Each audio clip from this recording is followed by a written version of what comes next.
to export to international market. So the trade policy is very, very important. India failed, for example, in early 1990 because it didn't encourage export. And then, I mean, I can talk more the detail, but maybe later. Actually, I'll give you the copy after the presentation. So actually, from what is this basically shows that, I mean, the firm is highly competent. The university provide the need of the industry and also this government role. So it really is this, this very famous triple helix that we usually heard. That a good national innovation system usually there is a good cooperation between firms, government, and university. And actually, for me, because I'm studying public policy, like it shows the very central role of the government to nation development. That's why after this, I will talk about this developmental state model, where the government, this is kind of controversial model, where the government actually they have very strong position in the country. So developmental state model, it's try to explain the rapid growth of Japan, Botswana in Africa, South Korea, Taiwan, Singapore, Indonesia, and Malaysia. I took this from a paper in 1995 from left page. So this developmental state stress this one. Our political purpose is developmentally driven, while developmental objective is kind of politically driven. So maybe to make it simple like this, so developmental state are the state whose politics have concentrated sufficient power and autonomy capacity. So actually, this developmental state, all of these countries that it shows, actually this is Indonesia in the Suharto era. So all of this developmental state country, they have the government, they acquire kind of sufficient autonomy to shape the policy. And so the focus is that, the politics is developmentally driven. So the political elite or the leader, their focus is on development. So this is kind of the model, like the 6 component. So it has a determined developmental elite. In Singapore, for example, this is like Lee Kuan Yew, something like that. Or in Indonesia, it was Suharto. In Malaysia, maybe Prime Minister Mahathir Mohamad, something like that. And then this developmental elite, they have relative autonomy.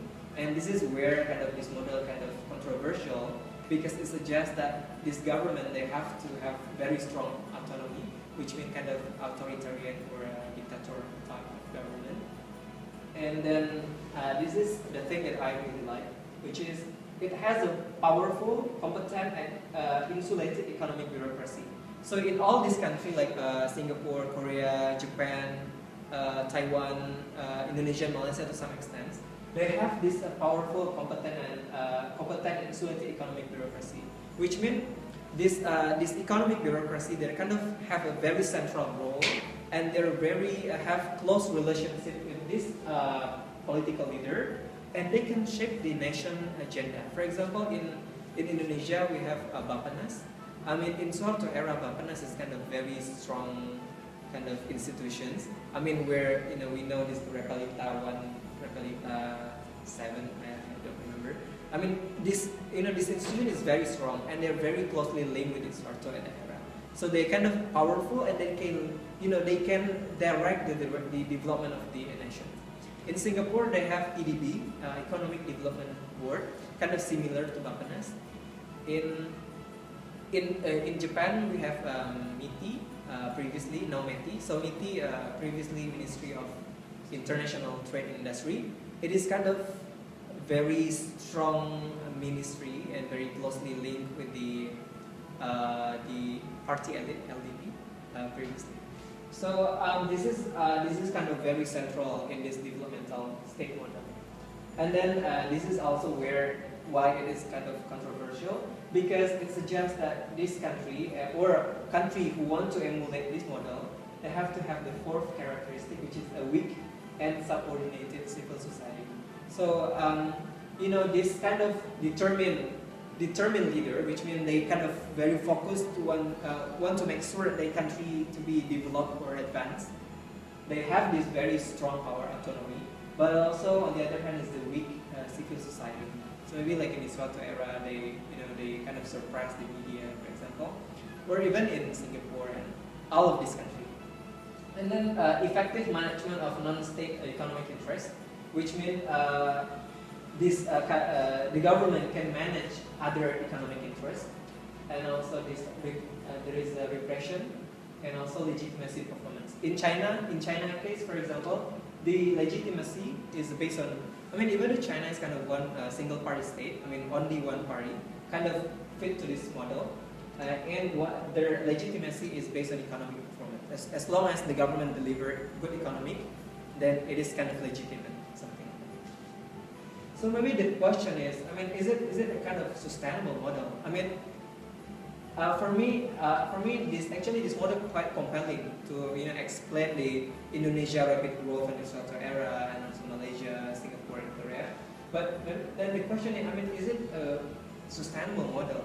Can we sustain this model? And actually, in Singapore and Malaysia, it starts to show that maybe this model is not really reliable.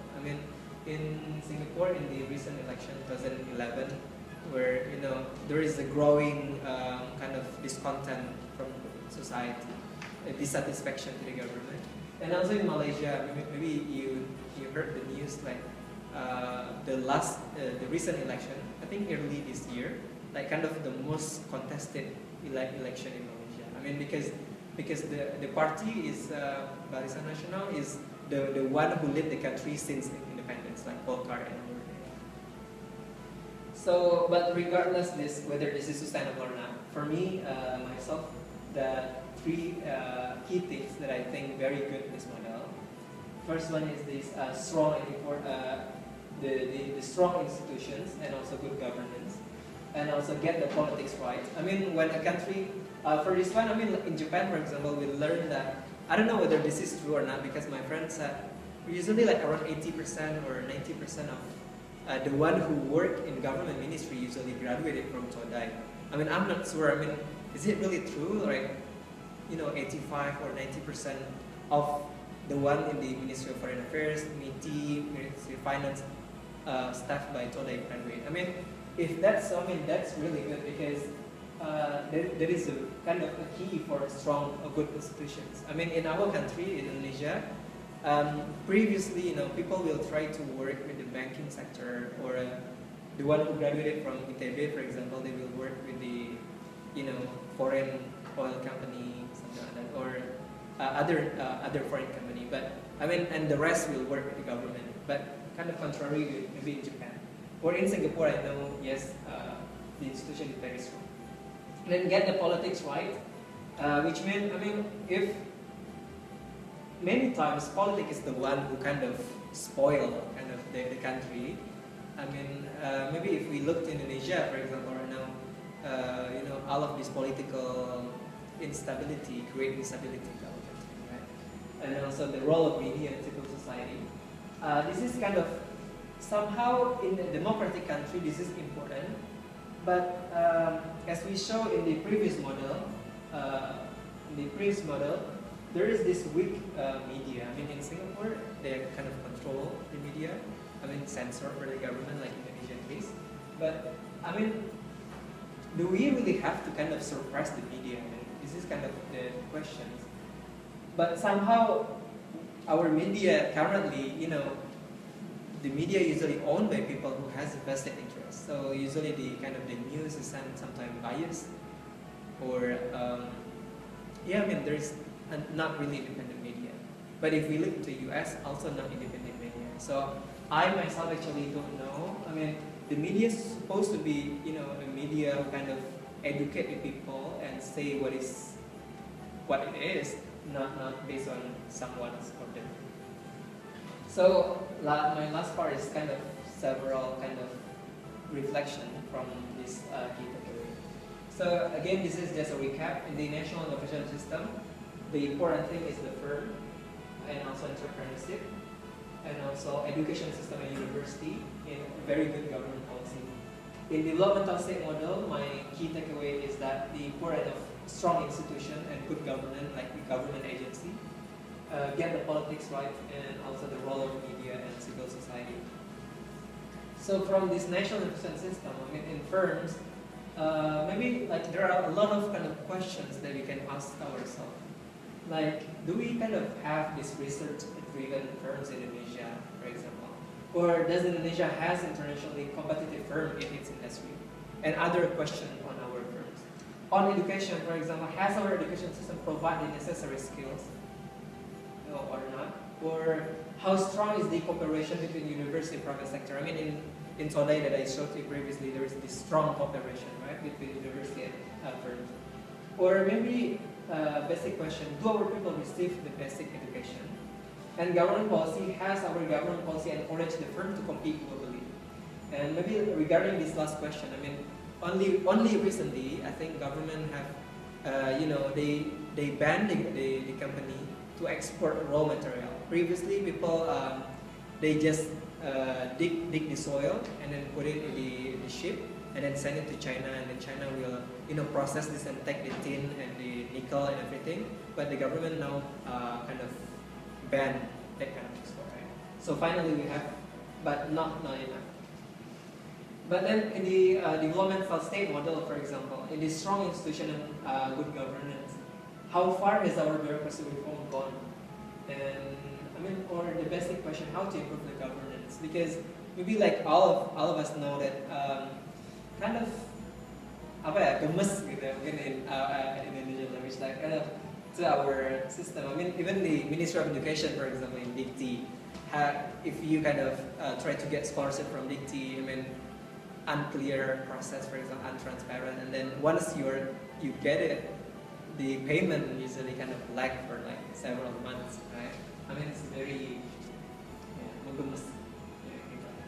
And then get the politics right. I mean, I don't know, like, should we go back to autocracy? I mean, somehow our kind of messy democracy.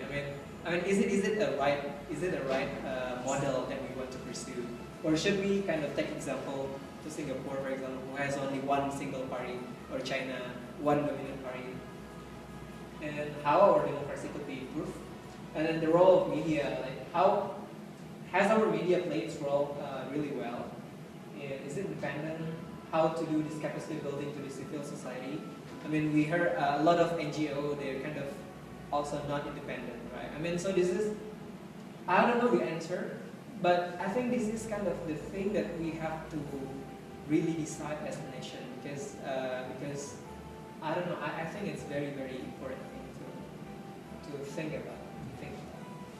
So where we are now, let's see in the firm. In 2011, 66% of our export is non-manufactured, which means agricultural product and also fuel and mining products, while 60% of the import is the manufactured product. So we can see that this is very unbalanced. We export a lot of agricultural, fuel, gas, and export only 34%, but we import a lot of manufacturing. And then our country ranked 17 in the country manufacturing competitiveness index.